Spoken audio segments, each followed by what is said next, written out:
नमस्कार, आप देख रहे हैं 9 भारत समाचार।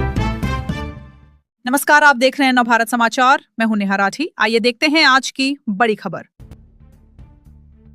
उत्तराखंड के देहरादून जिले की विकासनगर तहसील में स्थित प्रसिद्ध आसन झील और इससे लगी यमुना नदी पर अवैध खनन का काला साया मंडरा रहा। सूत्रों के हवाले से मिली जानकारी के अनुसार खनन माफिया ने फिर से अपनी दादागिरी शुरू कर दी। रात दिन सैकड़ों जेसीबी जैसी टमटम मशीनों से यमुना नदी का सीना चीरते हुए अवैध खनन किया जा रहा, जिससे आसन झील की परिस्थितिकी बुरी तरह प्रभावित हो रही। यह झील रामसर साइट है, जहां शीतकाल में साइबेरियन पक्षी जैसे रड्डी शेल्डक, कॉमन पचाट और बार हेडेड गीज प्रवास के लिए आते हैं, लेकिन अब इन पक्षियों की दिनचर्या बाधित हो रही और कुछ रिपोर्ट्स में पक्षियों का अवैध शिकार तक होने की बात की जा रही। राष्ट्रीय हरित अधिकरण ने आसन झील से 10 किलोमीटर हवाई दूरी तक किसी भी खनन गतिविधि पर सख्त प्रतिबंध लगाया हुआ।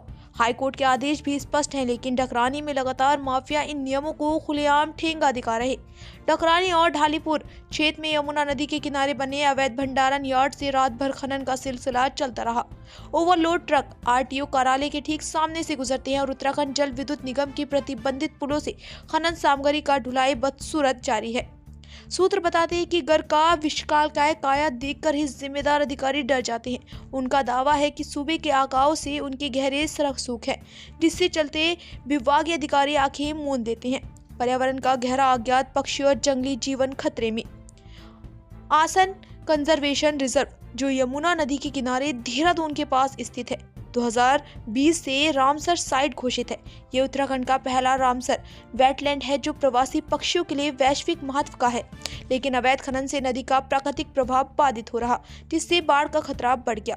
एनजीटी के दिशा निर्देशों के अनुसार यमुना जैसे नदियों में रात के समय या निर्धारित गहराई से अधिक खनन पूरी तरह प्रतिबंधित है। फिर भी खनन माफिया के गुर्गे मीट का शौकीन है और अपने शौक के लिए गुर्गे के आसन झील में विदेशी पक्षियों का शिकार करवाते हैं। रात के अंधेरे में खनन के दौरान शरीर में गर्मी बनाए रखने के लिए यह क्रूरता की जा रही। इससे न केवल पक्षियों की संख्या घट रही, बल्कि पूरे इकोसिस्टम पर संकट मंडरा रहा।